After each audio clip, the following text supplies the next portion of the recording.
trying to get a little more light on him.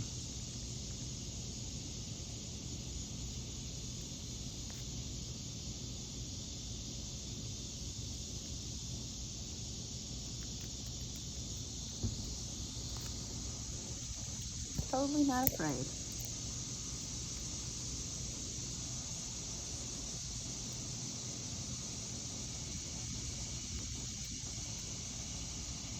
He's shoving the seed down the hole. I guess he's trying to keep it for tomorrow.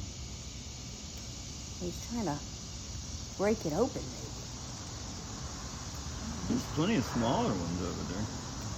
But yeah, you're right. It's like he's using it as a vise, and he just cracked it in half. Yeah. Not afraid at all.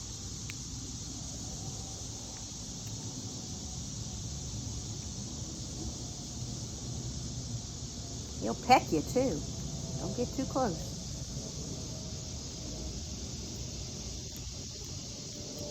He came out of that drain pipe right there.